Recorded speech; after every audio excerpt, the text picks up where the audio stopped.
Well, Sam, excited to hear you this week, and so take it away. Okay, let me just tweak this a wee bit.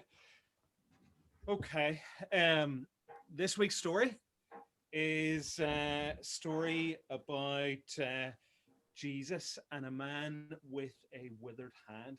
Just before this, Jesus has got into some trouble with the Pharisees.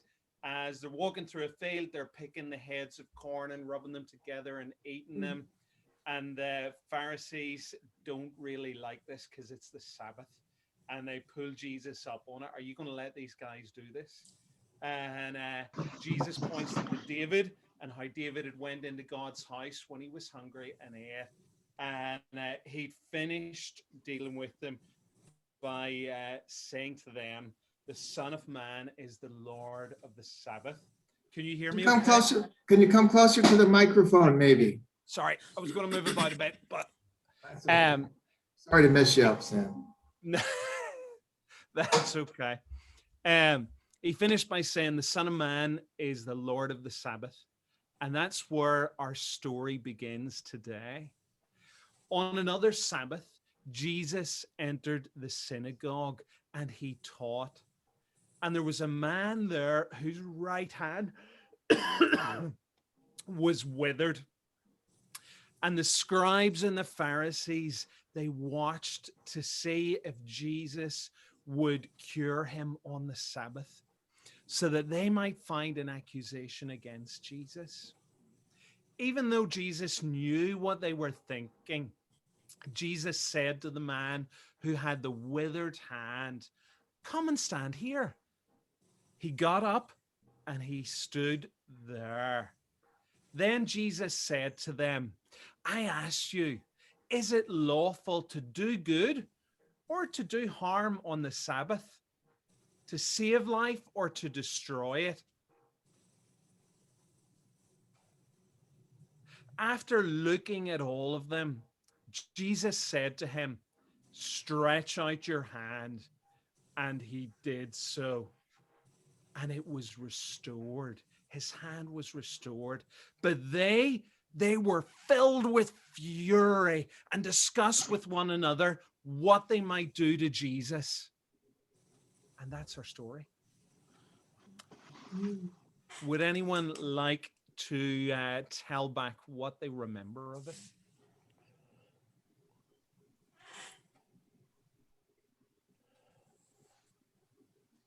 Go for it. Jesus was teaching in the synagogue on the Sabbath. Yep. And there was a man there with a withered hand. Yeah. So Jesus, wanting to cause trouble with the Pharisees, called the man with the withered hand forward. Yeah. And healed him. I think said, "Stretch forth your hand." And he did, and the Pharisees got all angry about that. Jesus probably answered him back. But I think the end of the story is they were filled with anger and discussed how they might kill him.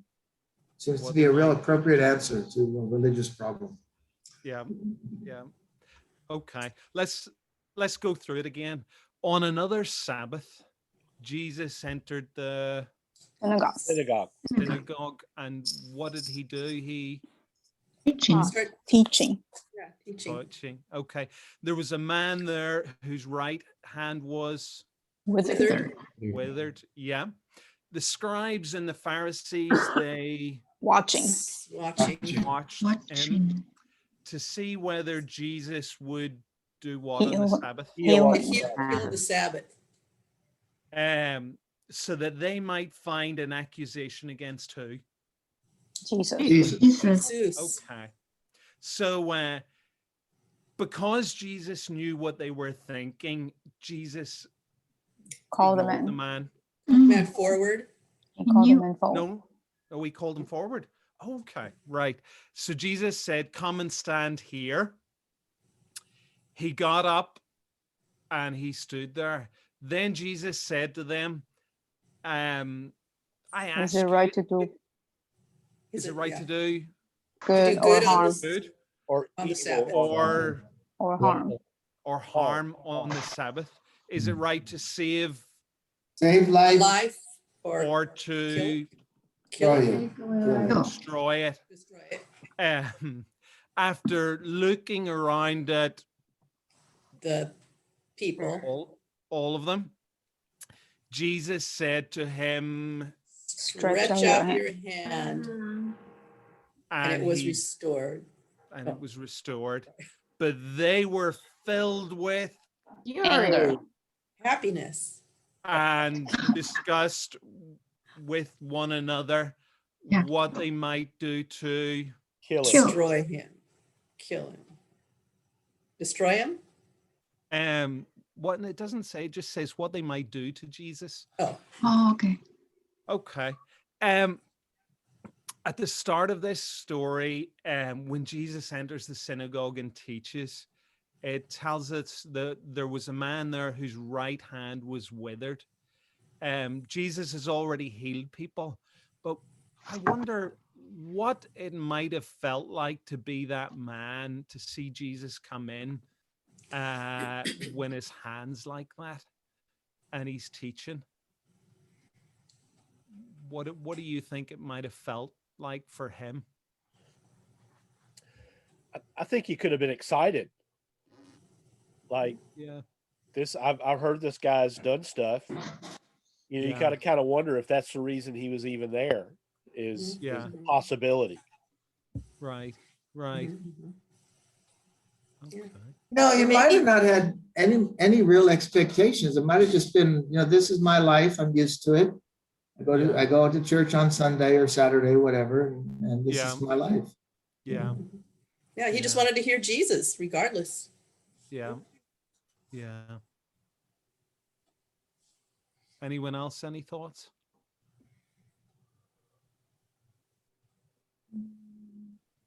And I'm wondering where he was standing too. Maybe he was, I don't know, it doesn't say in the story where he was standing, Yeah. but Yeah. he'd have been way in the back or something. Yeah. Perhaps he was surprised, the attention is on him now in the midst of the synagogue. He's got a withered hand. It's, Yeah. kind of surprise. Yeah. At least the Pharisees and the scribes are watching him. Yes, Cheryl? Maybe he figured that since it was the Sabbath, he wasn't going to get healed anyways. Yeah. Mm. Ah, Oh. so no expectation. Yeah. Mm. Mhm. That's interesting. That's interesting. That's interesting. Right.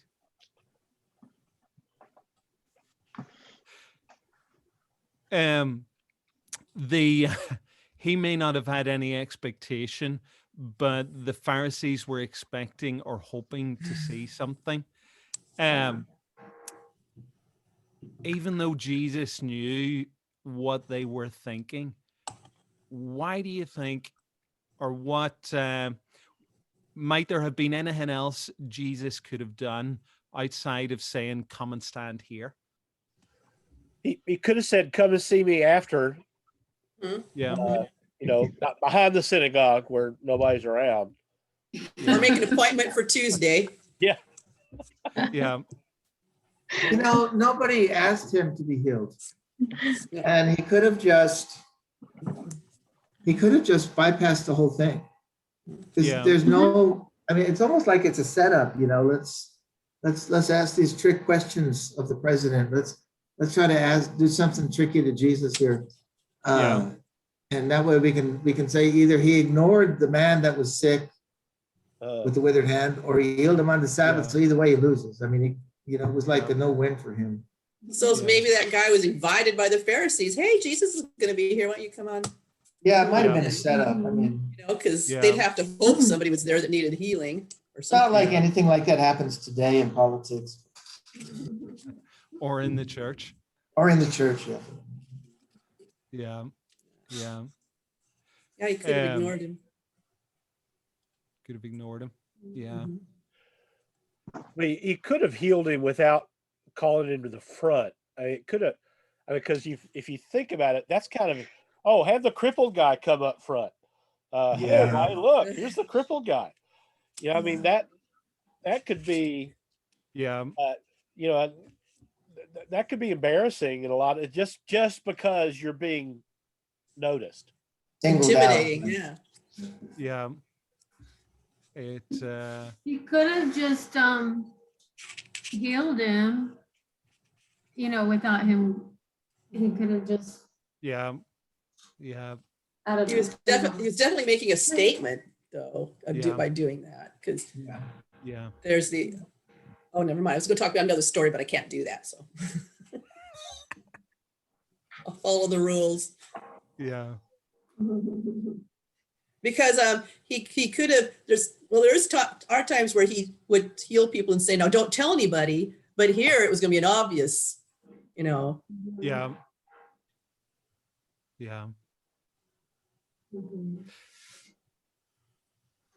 When Jesus asks them, is it lawful to do good or to do harm, to save life or destroy it? Do you think there's any other questions he could have asked them there? Mm.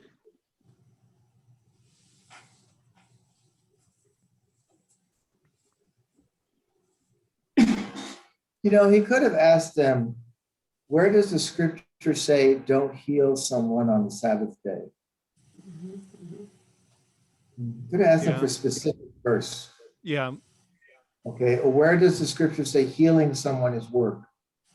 Yeah. Let's get right down. You show me here in the written word where it says it, where Yahweh said this to Moses. Yeah.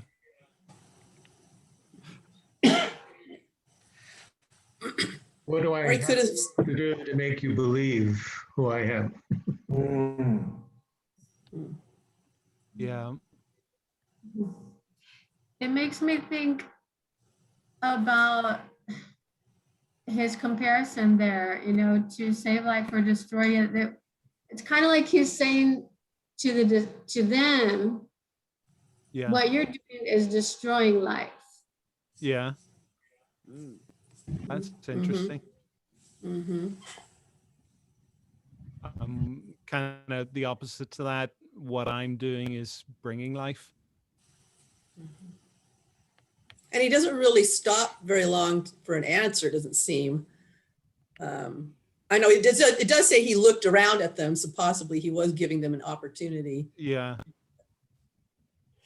Yeah. And they didn't say anything. That's what's interesting. Yeah.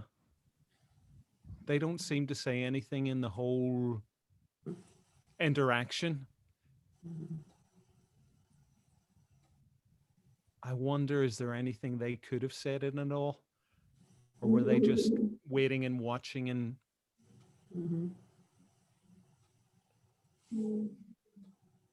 Well, I mean, they valued tradition, so they could have called him out on that. So why don't you respect our tradition? Can you explain that? I think that would have been a legit question. Yeah. Because everybody believed that. What they believed was the common belief of the spiritual leaders of that time. So yeah. And they weren't opposed to him healing.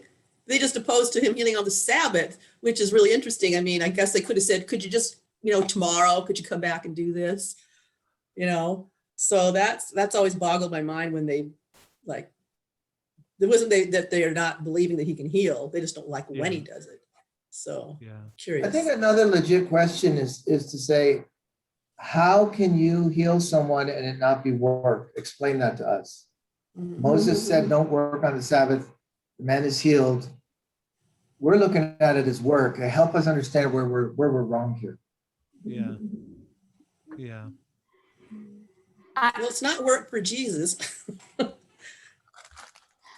I think they could have been honest and said, why are you so much more popular than us when we're so fabulous? Yeah. Jealousy. Yeah, because I don't think this is really about the Sabbath. Right. Power. That's interesting. That's interesting. What does anyone else think here? I think that's a good point she made, because Mm, when you get to the application, there's a lot that could be said about us, you know, yeah. way we respond to things. It isn't often because of what happened, but what it triggered in us. So something about Jesus triggers this need in them. Yeah. They want the power and the control, and they're not getting it. Yeah. Yeah. Something they could have done, they could have just said, so Jesus, how do you do that? Show us so we could do that. Yeah. Yeah. Or let's bring a bunch of the other sick people over and did Yeah. you heal everybody? Yeah. That would have taken humility. Mm-hmm.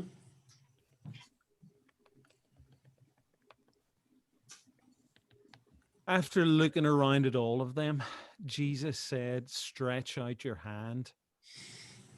He did so, and his hand was restored.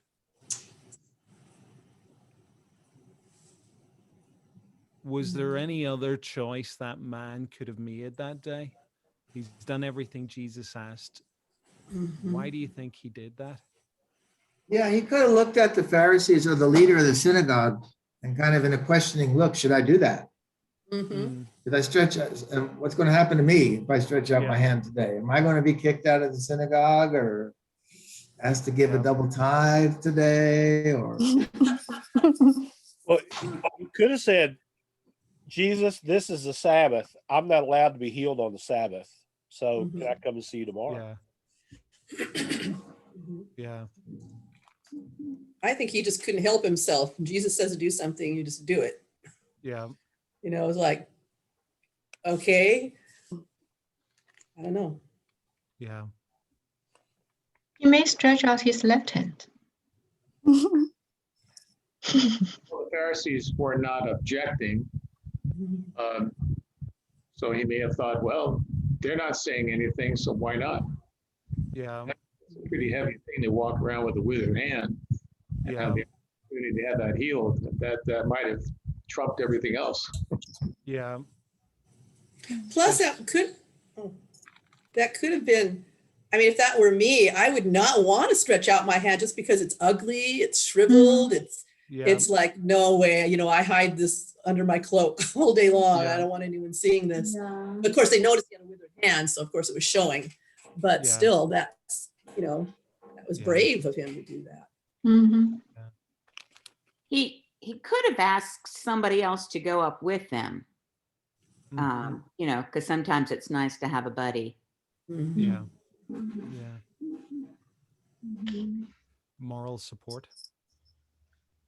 Yeah. Any other thoughts there? Do you think this guy knows that Jesus is going to heal his hand?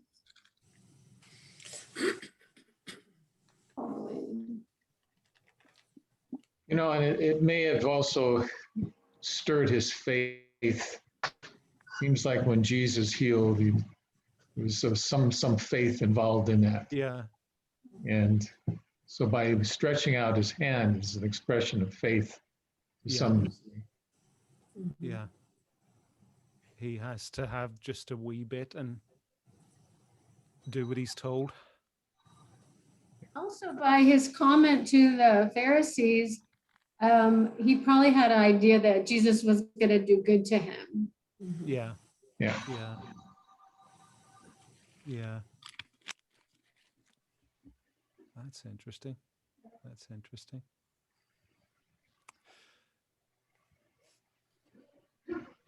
It doesn't tell us how he responded to it, but it tells us how the Pharisees responded. They were filled with fury and discussed with one another what they might do to Jesus. Could they have responded in another way here? Apologize. Yeah. Repent. All right. Repent. Yeah. Mildly miffed. Mildly miffed. Yeah. Recognize what's going on here is like, if this was a setup, he took us up on Yeah. it. And maybe we should listen to what he has to say.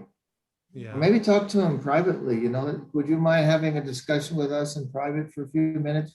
Yeah. I'm overwhelmed by this. It's too much. Yeah. I'm This is not thinking, a daily occurrence.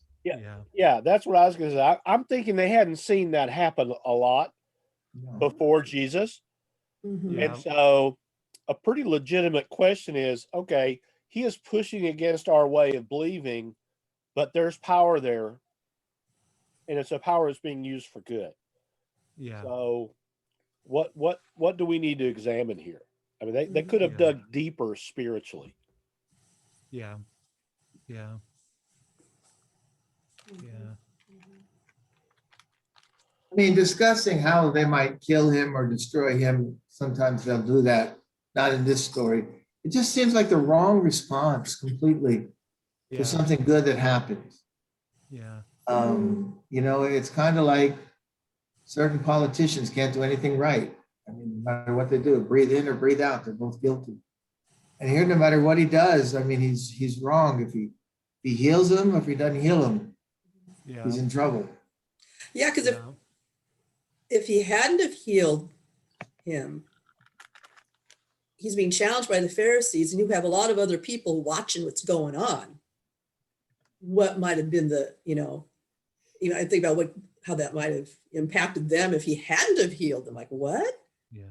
Jesus kowtowing to the Pharisees. So he really, he was really showing them that, he didn't really care what the Pharisees said. He's going to do what's right before God. Yeah. Did you say that in the introduction that the Pharisee already confronted Jesus that they don't like him healing in the Sabbath? So They confronted him over the disciples working on the Sabbath. So I think it's kind of for the Pharisees, like, I already told you we don't want you to do this, and you keep doing it. Yeah. But Jesus had replied to him, the Son of Man is the Lord of the Sabbath. Mm-hmm. So he'd already kind of dealt with it once, Mm-hmm. but they hadn't got it. Mm. Yeah. Does anyone else any thoughts here?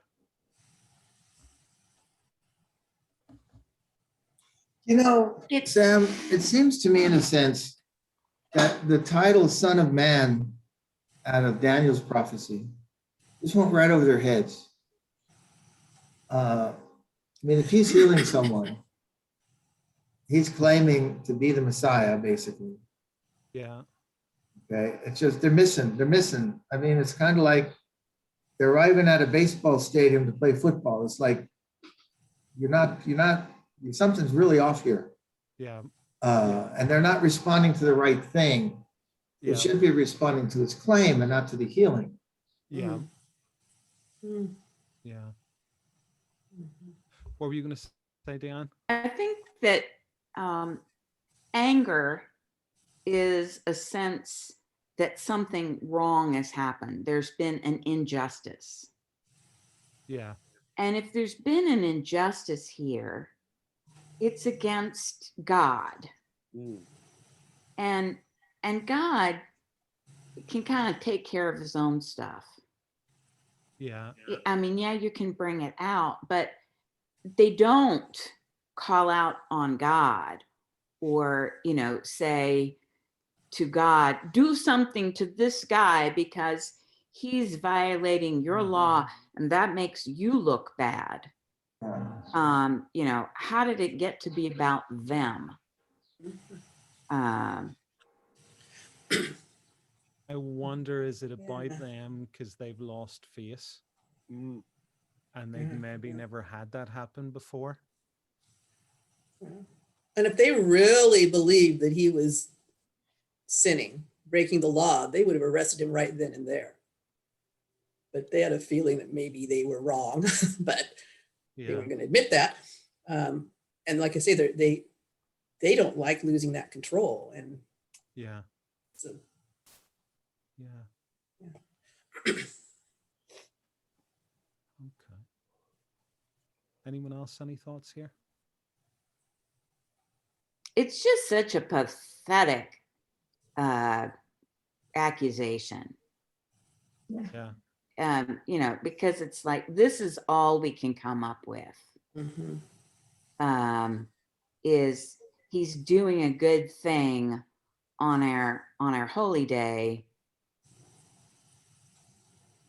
It's sort of like work. I mean, really, it just shows the holiness of Jesus, that this is their plan A. This is all they got to go with. Yeah. Yeah. Okay. Okay. Just a question. Do we see this kind of thing happening today, where Jesus is coming to meet with someone that really needs it, and the religious people are wanting to pick holes or come against what Jesus is doing?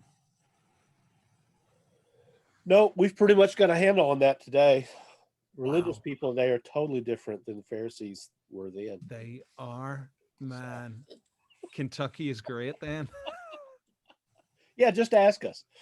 I'd like to point out one Pharisee on the bottom right there. And, So the answer is yes. yes. So, can we think of any examples in our own lives or ministries? Well, I think the concentration that people have on different ministries, on building a building or giving, or the amount that you give, or where the money's going. I know, like I go to a church and they'll have how much money was given this week, how much was in the Sunday school, how much next week. I mean, it's like, it's like that seems to be the biggest thing going on right now, is how much money's going somewhere. Yeah, yeah. I think that also that there's, in the ministry, I had to work against it in my own heart. Yeah. But it's easy to see a church that, another church that is being successful, or what we would count success. Yeah. There are people going and, young people going and whatever it is. And we're standing back going, well, what they're doing maybe that isn't, what we would do, or maybe it's not the right thing, or whatever it is. And we start, out of jealousy, envy, begin picking it apart as to, well, they're growing only because, they do a certain thing or whatever. Yeah. And it's not something that's terrible, that you could really identify as wrong. Yeah. But it's different. And then we kind of, and I think that same attitude is probably in a lot of pastors' hearts that we have to work against. Yeah. Yeah. We do it right. Yeah, that's it. Yeah. Even though we're not as successful as the ORC, but a bunch of people coming like the other. Yeah. Jason, you were going to say something there? I was just thinking of, like, in church in general, like, we have our, which I think it's good to have a plan for maybe each Sunday or whatever day you're meeting, but, not really being open sometimes to, like, that plan could change, like, somebody show up that really needs something, but no, we've got to finish the songs, or, or we've got to get to this, or we got to get to the sermon Agenda. Yeah, the agenda. That's exactly that's the right word. So, and I think it's good to have a plan. You don't want to just show up and just feel like, I've been to both extremes. Churches, they're like, we'll see what happens. And sometimes that can be awkward. And then some that are just planned to the minute, that there's no room for any spontaneous healing or breakthrough, so kind of getting our own way. Yeah. Sam, we had our staff meeting on Monday, and we were talking as a church staff about I did a devotion on the Great Commission out of Matthew 28, where Jesus said, "Go and make disciples." Yeah. You know, and the question I asked our guys was, how many times have you been to a conference or been to something where there's a bunch of preachers? How many times has anybody asked you, hey, how many disciples do you have in your church? Mm. So, but what do they ask you? How many do you have in the service? What are your offerings? How many baptisms have you had? Yeah. Right? Those are the three big questions. And yet, those are not the things that Jesus said and repeated mattered. You know, what he said was disciples. Yeah.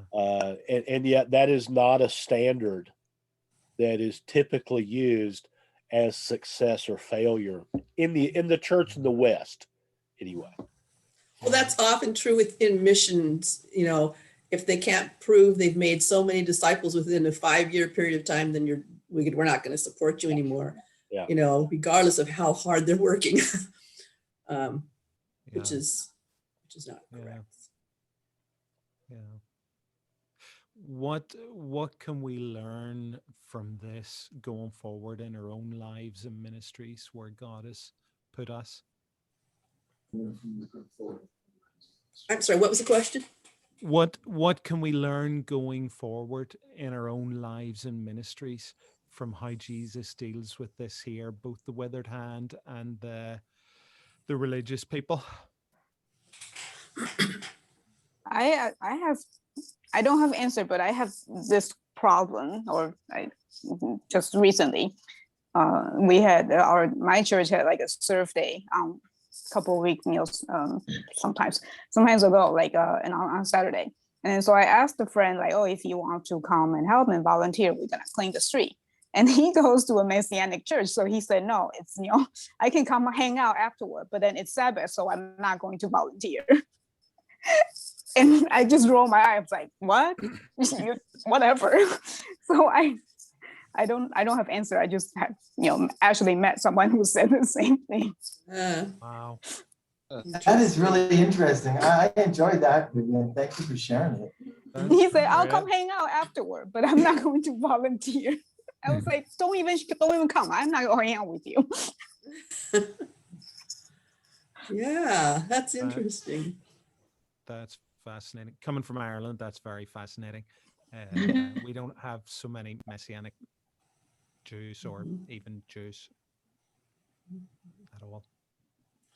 I think the lesson for me, which I've gotten much better in past years, because I used to be very more judgmental. Well, they can't do that, and just realizing there's so many different ways God displays his power and his work through people and through different denominations, and how to say, well, that's not the right way to do it, or that's not the biblical way to do it, is just so wrong. I mean, unless you can prove it biblically, but that's usually you can't. It's just how you interpret a particular thing. So it's been a real eye opener to me, that, hey, we might be wrong in our church, Yeah, Marley, that's something that, I've been in ministry for a couple of years now. And I was thinking the other day, I would not attend the church I go to now, being the me I was then, because we don't fit in the tiny little box that I had. And it's something we deal with all the time. We had a meeting, we had an event at the church, and we shared that we were a Southern Baptist church, and the look of shock on people's faces, like, really? I go to a Southern Baptist church? What? But because we have highly Reformed, highly Arminian, off the chart charismatic, cessationist, we have all these different groups of people that we just come together and love Jesus and try to love the lost together. And that didn't fit in most people's box. And, which is one of the things I love about our church. It's highly messy. And we have to overcome a lot of things on a daily basis. I want to mention a book called Messiology by George Verwer. He was the founder of Operation Mobilization. Really good. Messiology. Yeah. And that's what it deals with. You know what? We may not ever want to step foot in that church, Right. but God is sure moving in it, Yep. Mhm. you know? Yeah. So don't put God in a box. Vivian, I was reflecting on what you had said, and I thought, this is very nice of the guy, not to give you a lecture Yeah. on, oh, that's when the Sabbath really is, or I can't believe that you asked me. Don't you know that I'm such a good Jew?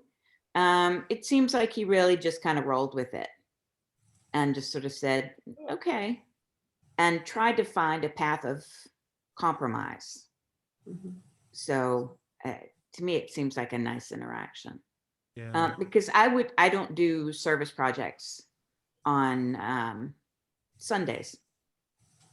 I do worship things, but I grew up with a more don't work on the Sabbath. No, really, don't. So I kind of understand where he's coming from. Yeah. Yeah. We always want to And fix I everyone. was a little disappointed when I found out it was a serving day, because at first I thought you said surfing, and I knew you were in New York, but still, suddenly I was transported someplace with nice warm water. Wait, if it's serving, would it count as work? So, ooh. Surfing? Worship. It's workout. No. Yeah. Well, I don't actually exercise on Sundays. I'll do physical activities, but I won't do something that has fitness goals. I have that think philosophy too. I 'Cause- was caught off, like, I don't know what's work and what's not work. well, I make it easy. I make it easy on myself because to me, every day is a Sabbath day. So I never work. I like that.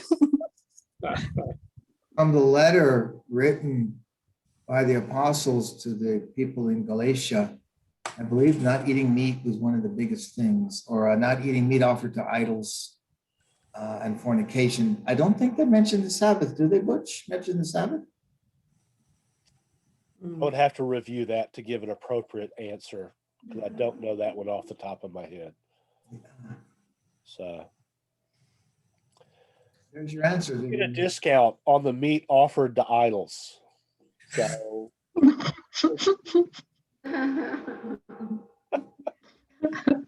Something that I've just been coming in contact with this idea that everything is worship. So whether you're working, it's worship, because when we're doing things to the glory of God, or everything should be for God, it's all worship. Yeah. So. Yeah. Okay. Well, today's story is found in Luke chapter 6, and from verses 6 to 11. If you would like to go and find more sometime, yeah. And Vivian, to my mind, surfing is neither work or exercise. It is enjoying nature and communing with God. And I wish I could get onto more than a bodyboard. Yeah. I was trying to think where in New York they can go surfing, but I couldn't. all right. Well, thank you very much, Sam. I'm going to stop the recording now.